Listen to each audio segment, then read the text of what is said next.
Hello friends, welcome to SSC coaching centre. दोस्तों, गणित के बहुत ही इंपॉर्टेंट प्रश्न लेकर के आया हूं। पूरा वीडियो देख के जाइएगा, पूरा वीडियो देख के जाइएगा। आपका एग्जाम हो रहा है, पूरा वीडियो देख के जाइएगा। चलिए स्टार्ट करते हैं।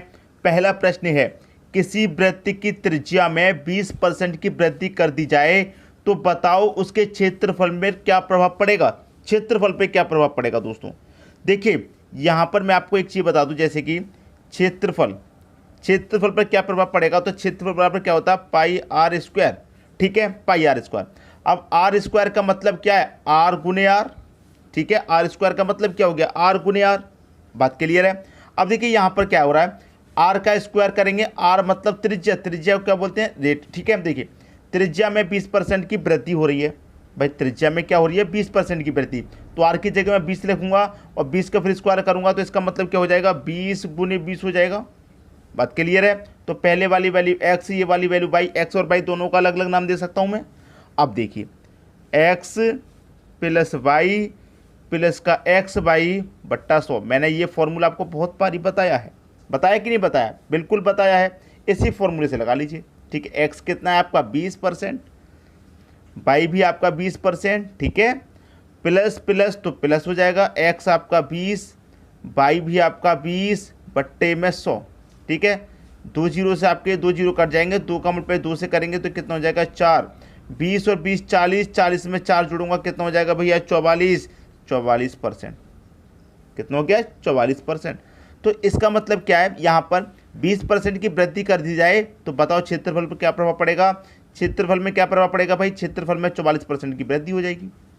ठीक है, 44% की वृद्धि हो जाएगी। 44% की वृद्धि सी ऑप्शन में बिल्कुल सही आंसर हो गया। अच्छा प्रश्न है, देखिए घबराइए मत, प्रश्न को लेवल ऐसा मत समझिए कि ये बहुत हार्ड प्रश्न है। क्षेत्रफल और पाई आर स्क्वायर। ठीक है, त्रिज्या आपको कितनी दे रखी है 20। अब देखिए त्रिज्या 20 है, अब 20 के स्क्वायर करेंगे तो 20 के स्क्वायर को आप 20 गुने 20 लिख सकते हैं। भाई आर के स्क्वायर को आर गुने आर और 20 के स्क्वायर को 20 गुने 20। तो पहली संख्या एक्स, दूसरी संख्या 22 और ये फॉर्मूला आपको आता ही है। समझ में आ गई बात, आसान हो गया ना। अब गलती नहीं करनी है इस प्रश्न में। अब देखेंगे हम अगला प्रश्न। अगला प्रश्न है, एक सिनेमा हॉल की टिकट दर में 20% की कमी करने पर उसके दर्शकों की संख्या में 30% की वृद्धि हो जाए तो उसके आय पर क्या प्रभाव पड़ेगा। भाई आय तो बढ़ेगी। ठीक है, आय तो बढ़ेगी, कमी 20% की हो रही है और वृद्धि 30 की हो रही है, तो भाई वृद्धि होगी, सीधी सीधी बात है। कर लीजिए, वही तरीका लगा दो, एक्स प्लस वाई प्लस का एक्स वाई बट्टा 100, ये फॉर्मूला। ठीक है, 20% की क्या हो रही है कमी और 30% की क्या हो रही है वृद्धि। तो हमारा देखिए एक्स, आप देखिए एक्स यहाँ पर मैं इसे एक्स मान लो चाहे इसे वाई मान लो, किसको अलग अलग मान लो, किसी को कुछ ही मान लो, आंसर वही आएगा। देखिए ये आपका कमी है ना, तो कमी है तो इसका मतलब माइनस में आएगा, मतलब माइनस का 20। अब ये वृद्धि है तो वृद्धि है तो ये प्लस का आएगा भाई भाई आपका। ठीक है, अब माइनस प्लस क्या होता है दोस्तों, माइनस प्लस माइनस, एक्स आपका 20। ठीक है, एक्स आपका 20 और वाई आपका 30। ठीक है, बट्टे कितना 100। दो जीरो से आपके ये दो जीरो कट गए, दो त्रिक का 6। ठीक है, 6 6 किसका है, माइनस का है, याद रखना।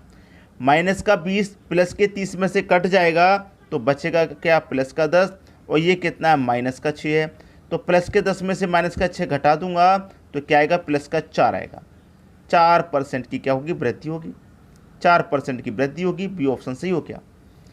कुछ है इन प्रश्नों में ऐसा जो आपसे ना कर पाएँ, ऐसा कुछ भी नहीं है जो आपसे ये प्रश्न नहीं होगा, आसानी से होगा। और एग्जाम में अगर आए तो सबसे पहले करके आना। ठीक है, अब देखेंगे अगला प्रश्न। अगला प्रश्न है, चीनी के भाव में 20% की वृद्धि हो जाने से कोई गृहिणी अपनी खपत में कितने प्रतिशत कमी करे ताकि उसका खर्च केवल 8% बढ़े। भाई केवल 8% खर्च को बढ़ाना है।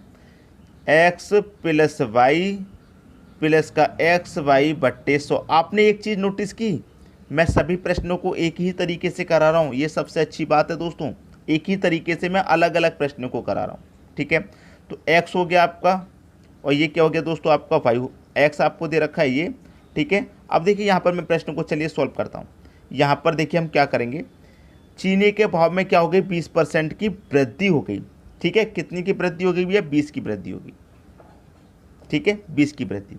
अब कह रहा है कि वृद्धि हो जाने से कोई गृहिणी अपनी खपत में कितनी प्रतिशत कमी करे। भाई कितनी कमी करे, कमी मतलब ये आपको दे नहीं रखा है, y का मान आपको नहीं दे रखा है, ठीक है, y का मान आपको नहीं दे रखा है, तो इसका मतलब y का मान आपको निकालना है, y का मान क्या करना है, निकालना है। तो कितनी परसेंट कमी करे, तो कमी कर रहा है ना, तो कमी कर रहा है तो माइनस का आएगा, तो इसका मतलब माइनस का y आपको निकालना है। ये प्लस ये माइनस, प्लस माइनस क्या होता है दोस्तों, माइनस होता है। x का मान आपको 20 दे ही रखा है, इनटू y का मान आपको निकालना है, बट्टे में कितना है, 100 है, ठीक है।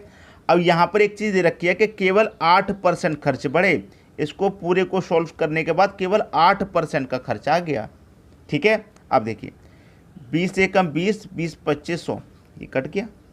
अब क्या बचा आपके पास, 20 माइनस वाई, ठीक है, माइनस का y, बट्टे में कितना है, ये 5 है, और बराबर में क्या है, ये 8 है। बात क्लियर है। अब देखिए सॉल्व करेंगे, ये देखिए मेरे पास बराबर के इधर 8 है, प्लस का 8 है, और मैं इसे इधर लेके आऊँगा तो माइनस का 8 हो जाएगा। 20 माइनस का y बट्टे 5 बराबर 8। अब समझिए ये प्लस का 8 बराबर के इधर आके माइनस का 8, तो 20 में से 8 घट जाएगा, 12 बचेगा। 12 बचेगा कि नहीं बचेगा, ठीक है। अब यहाँ पर ये जो संख्या है ये पलट के इधर आ जाएगी, ये जो संख्या है ये पलट के इधर आ जाएगी, तो ये प्लस की हो जाएगी, माइनस की है तो बराबर के इधर आके प्लस की हो जाएगी, ठीक है।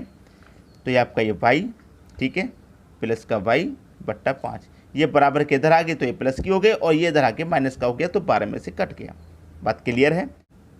इस प्रश्न में कुछ भी नहीं बचा, देखिए ये y हो गया, ये y हो गया। अब यहाँ पर क्या करना है, देखिए ये जो मेरे पास 12 है और यहाँ पर y प्लस y है, तो इसको 12 को मैं इन दो भागों में डिवाइड करूँगा, तो ये 6 और 6 के भाग में डिवाइड होगा, ठीक है। लेकिन हमको मान जो निकालना है वो एक y का निकालना, दोनों y का तो नहीं निकालना, सिर्फ और सिर्फ एक y का निकालना है। तो इसका मान मैं कितना, y की जगह 6 रख दूंगा, इसका मान यहाँ से y हटा के इसका मान अगर मैं 6 रख दूंगा, 6 से 12 काटूंगा 2 बार, और 5 काउंट पे 2 से होगा तो 10 हो जाएगा। तो मेरे पास इस एक y का मान जो निकल के आ गया वो कितना निकल के आ गया, 10 निकल के आ गया, और बी ऑप्शन में 10%, ये आपका सही आंसर हो गया। भाई क्लियर है। भाई देखिए मेरे पास बराबर में कोई चीज़ दे रखी है तो इसके बराबर होगी, तो यहाँ पर देखिए मेरे पास 12 है, तो मैं इसको 2 बाई में डाइवर्ट कन्वर्ट करूँगा, तो 6 + 6 में जाएगा, ठीक है। एक बाई का मान तो निकालना, तो मैंने एक बाई से क्या किया, इसको डिवाइड दिया 2 बार में, 5 काउंट पे 2 से किया 10। मैंने पहले ही कहा था प्रश्न में कुछ भी नहीं है, आसानी से कर लेंगे आप। बात क्लियर हो गई। अब देखेंगे अगला प्रश्न। अगला प्रश्न है, एक वस्तु का विक्रय मूल्य 100 रुपये है, ठीक है, तथा लाभ प्रतिशत 25% है, तो वस्तु का क्रय मूल्य ज्ञात करो। भाई एक वस्तु का विक्रय मूल्य 100 रुपया है, ये क्या है, विक्रय मूल्य 100 रुपया है, ठीक है, तथा लाभ प्रतिशत 25% है।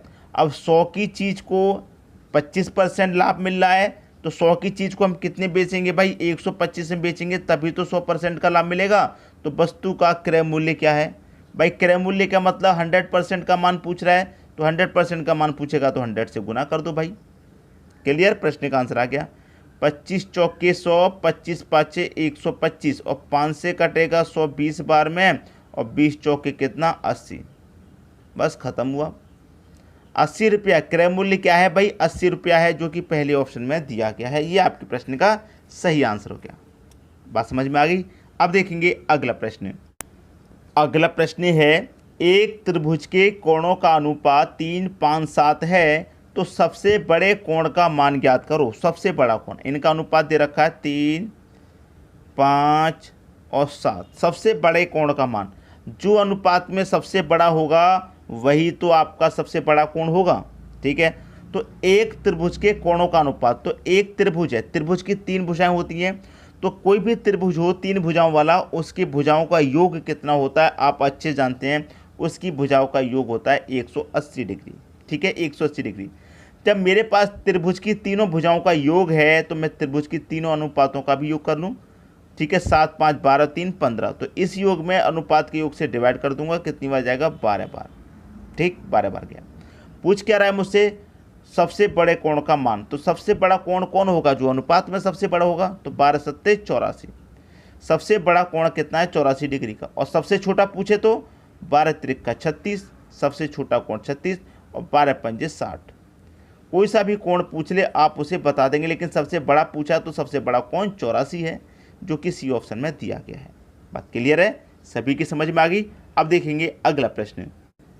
अगला प्रश्न है एक वृत्त यदि एक वृत्त की परिधि पाई डी है तो उसका क्षेत्रफल क्या होगा। भाई क्षेत्रफल बराबर क्या, क्षेत्रफल बराबर क्या होता है, मैंने अभी बताया था पाई आर स्क्वायर।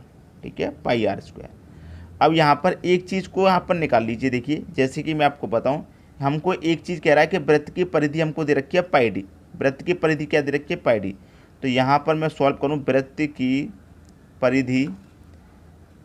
की परिधि बराबर क्या होता है, 2 पाई आर होता है। ठीक है, और वृत्त की परिधि आपको कितनी दे रखी है, वृत्त की परिधि पाई डी दे रखी है। तो वृत्त की परिधि को मैं पाई डी यहाँ लिख लेता हूँ, बराबर क्या होता है 2 पाई आर के है। ठीक है, 2 पाई आर के है। अब यहाँ पर क्या होगा, पाई से पाई बराबर में कट जाएगा। ठीक है, तो इधर क्या बचा डी, और इधर क्या बचा, इधर बचा आपका देखिए 2r बचा। तो 2 कहाँ जाएगा, डी के बटे में 2 आ जाएगा बराबर r। ठीक है, बात क्लियर है ना, कोई दिक्कत किसी को बिल्कुल भी नहीं होनी चाहिए। अब इसमें बताएगा देखिए डी के बटे में 2 आ गया बराबर r। अब इसको सॉल्व कर लेंगे, आपके प्रश्न का आंसर आ जाएगा। ठीक है, इसको हम सॉल्व कर लेंगे, आपके प्रश्न का आंसर आ जाएगा r की वैल्यू दोस्तों हमें कितनी दे रखी है, r की वैल्यू डी बटे 2 दे रखी है। तो यहाँ पर r की वैल्यू पाई तो मैंने ले लिया, अब r की वैल्यू नोट करनी है। r की वैल्यू मेरे पास कितनी है, डी बटे 2 है। तो मैं यहाँ पर क्या ले लूँगा, डी/2। ठीक है, डी/2 मैंने लिया, डी/2 मैंने ले लिया। और इसका हो क्या रहा है दोस्तों, स्क्वायर हो रहा है r का। तो मैं इसका क्या करूँगा, स्क्वायर करूँगा कि नहीं करूँगा, स्क्वायर करूँगा। देखिए तो यहाँ पर कर लो डी। अब यहाँ पर डी का स्क्वायर करूँगा तो भाई डी का स्क्वायर करूँगा, और बटे में 2 है तो 2 का स्क्वायर करूँगा, 4। बस ये आंसर आ गया भाई। r की वैल्यू मैंने लिख दी, r की वैल्यू मेरे पास डी बटे 2 है। ठीक है, डी बटे 2 मैंने लिख दी। लेकिन यहाँ पर r का स्क्वायर, तो r का स्क्वायर करूँगा तो डी का स्क्वायर करूँगा, डी का स्क्वायर 2 का स्क्वायर करूँगा, 4। ये आपका आंसर आ गया।